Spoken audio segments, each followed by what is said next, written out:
The next speaker is Sulato Dio. Her time is 7 minutes. Thank you so much, Vice Chairman sir, for giving me the opportunities.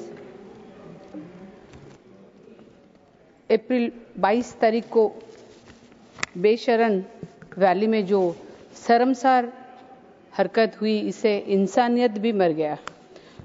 मैं पहले उन सारी जो 26 family है जो शहीद हुए हैं, वो शहीदों के लिए मैं श्रद्धांजलि अर्पण करती हूँ और उनके सारे फैमिली मेंबर्स जो ये दुख से गुजर रहे हैं, उनको जगन्नाथ शक्ति दे, ये दुख से वो उभर पाए। 25 इंडियंस फैमिली थे, एक नेपाली फैमिली था। जब हम ये Pahalgam terrorist madam, 1 minute, I'll pause your time. We have already announced at 6 o'clock that the house will function till 10 p.m. So I just remind the members, honorable members, that the house will function up till 10 p.m. Madam, you can proceed now. जब ये incident हुआ, ये terrorist attack हुआ, तब हम सब शर्मसार हो गए sir.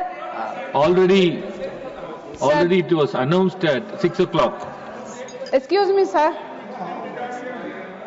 Excuse me, sir.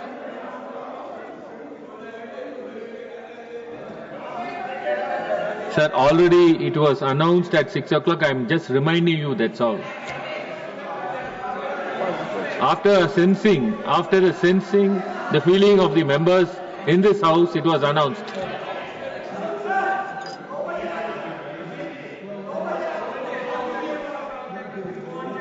Madam, you can proceed. 26 family, किसी ने अपने आंखों के सामने अपने पति को खोया, किसी ने अपने बाप को खोया, कोई अपने भाई को, कोई अपने बेटे को। ये जो सिंदूर हमारे जो उनके पति के जो डेथ में जिनका सिंदूर मिटा दिया गया, ये ऑपरेशन सिंदूर, कम से कम हम सोच रहे हैं कि उनको थोड़ा रिलीफ, राहत मिला होगा। मैं एक बात बोलूंगी, सरफरोशी की तमन्ना अब हमारे दिल में है, देखे ना है जोर कितना बाजुए कातिल में है। क्योंकि जो पाकिस्तान के टेररिस्ट एक्टिविटीज अटैक हमारे पहलगाम के बेसरन वैली पर हुए, जितनी भी कड़ी से कड़ी निंदा किए वो कम है। मैं हमारे जो सेना है, वो सेना में जो सब इसमें शामिल है ये ऑपरेशन में, इस सारे सेनाओं को मैं तहे दिल से शुक्रगुजार करती हूँ। जितने भी उनको सराहना किया जाए उतना कम है। खासकर कर्नल सोफिया कुरैशी और विंग कमांडर व्योमिका सिंह को, क्योंकि वो दोनों लेडीज थे और एक लेडीज के होते मैं इनको बहुत सराहना करती हूँ। देखिए, जब टेररिस्ट अटैक का बात आता है, ये पहली बार नहीं है। क्रॉस बॉर्डर टेररिज्म बार बार होता है। इस बार नहीं, बहुत बार इंडिया ने जवाब भी दिया, इस बार भी जवाब दिया। और ये जो ऑपरेशन सिंदूर अभी पॉज्ड है, जो स्थगित है, हम जानते हैं कि ये अगर कभी भी फिर पाकिस्तान के आंख हमारे ऊपर आया, कोई भी ऐसा आया, तो भारत फिर से जवाब देगी। मैं और एक बात बोलना चाहती हूँ। उड़िया में एक कहावत है, क्षीर जदि खाई बसिब घरे थिबो गाई, युद्ध जदि लड़िबाकु जीव सांगे थिबो भाई। इसका ये मतलब मैं इसलिए बोल रही हूँ कि देखिए, जब भारत को जरूरत हुआ कि पाकिस्तान के खिलाफ लड़ने के लिए हमारे बीजू जनता दल हो, कोई भी पॉलिटिकल पार्टी हो, सबको इस मुहिम को सपोर्ट किए। कोई भी इस मुहिम के अगेंस्ट में नहीं था, क्योंकि ये देश का बात था, भारत माँ का बात था। देश के लिए सबको एकजुट हुए। फिर भी मैं बोलूंगी कि जितने भी हम लोग सपोर्ट कर सके, देश के लिए हमारा सपोर्ट हमेशा रहा है और रहेगा। चाहे कितना भी कहीं भी छोटा मोटा मतभेद यहाँ पर हाउस में हो रहा हो, मगर जब पैट्रियटिज्म और देशभक्ति का बात आता है, भारत का बात आता है, हम सब एक है। पाकिस्तान को भी हम दिखा दिए कि हम सब एक है।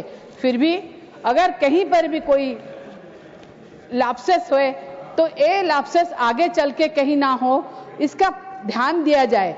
फिर भी मैं बोलूंगी कि देखिए आगे जिस तरह से टेक्नोलॉजी सामने आ रहा है उस तरह से सेना को टेक्नोलॉजी के अपग्रेडेशन किया जाए, ड्रोन हो, एआई के माध्यम से हो, जैसे ऐसे भी एआई हो कि कोई अगर परिंदा भी हमारे भारत के बॉर्डर को टच करे तो भी वो अलर्ट हो जाए, ऐसा भी टेक्नोलॉजी आ चुका है। वो टेक्नोलॉजी का ज्यादा से ज्यादा प्रयोग किया जाए। हमारे ओडिशा जो कि वर्ल्ड हेरिटेज साइट है, कोणार्क है, पुरी है, बहुत सारे चीज है, जो भी अब देखेंगे कि कभी ना कभी वो भी टेररिस्ट अटैक के ये हम लोग उसको इग्नोर नहीं कर सकते। हमेशा के लिए हम चाहते हैं कि ये हमेशा सब जगह पर अलर्ट हो और जो स्पेशल टास्क फोर्स हो वो भी ज्यादातर अलर्ट रहे और कोई वेलफेयर स्कीम हो, अवेयरनेस प्रोग्राम हो, वहां पर भी किया जाए।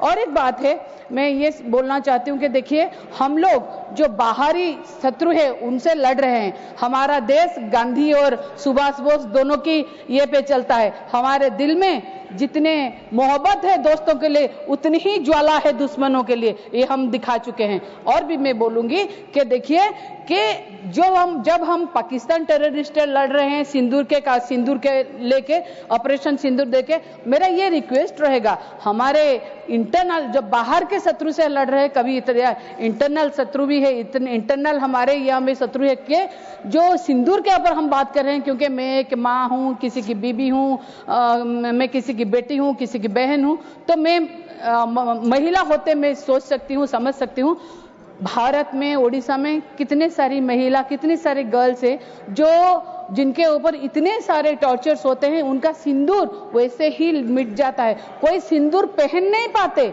हमारी ओडिशा की बेटी जो सौम्याश्री बीसी जो फकीर मोहन एफएम कॉलेज में पढ़ती थी, वो सेल्फ इमोलेशन कर लिए, जिसकी डोली उठना था उसकी आरती उठ गई। सर क्या कर रहे हैं उसको? सुभद्रा पादेनी जो तालचेर अनुगुल के, उसकी भी आरती उठ गई। सर ऐसे कैसे क्या किया जाए? जैसे हम लोग बाहर से लड़ते हैं, हमारे अंदर में भी जो बैठे हुए हैं शैतान, उनको भी लड़ना चाहिए, नहीं तो नहीं होगा। अंदर का शैतान को भी मारो, बाहर का शैतान को भी मारो, तभी हम शांति से रह पाएंगे, पीस से रह पाएंगे। एक बात और कहूंगी, ये सुबह कभी तो आएगी, ये सुबह कभी तो आएगी कब न जब हमारे पास पाकिस्तान ऑक्युपाइड कश्मीर होगा। ये हम जानते हैं कि ऐसे करके हम जो हमारे अधिकार है, जो अधिकार हमारा छीन लिया गया है, उसको भी हम कभी ना कभी साथ में ले सकते हैं। जितने भी कड़ी, मैं ये बोलूंगी, जितने भी कड़ी से कड़ी निंदा की जाए, ये जो घटना हुई वो कम है। हमारे ओडिशा की प्रशांत सतपथी बालेश्वर की, वो भी शहीद हो गए। वो शहीद, मैं तो ये डिमांड करूंगी, जिन लोगों का वहां पर डेथ हो गया, उनके कम से कम उनके फैमिली को शहीद का दर्जा दिया जाए, और कैसे करके वो ऐसे प्रॉब्लम आगे चल के ना हो, इसको नजरअंदाज ना किया जाए। और फिर से मैं सेना को पूरी से देना चाहती हूं कि वो है तो हम लोग सुरक्षित है, उनको बहुत बहुत शुक्रिया मैं अदा करना चाहती हूँ। Thank you so much. वंदे उत्कल जननी। जय Shri Jagannath. The next speaker is Shri Ujjwal Deorao Nikam,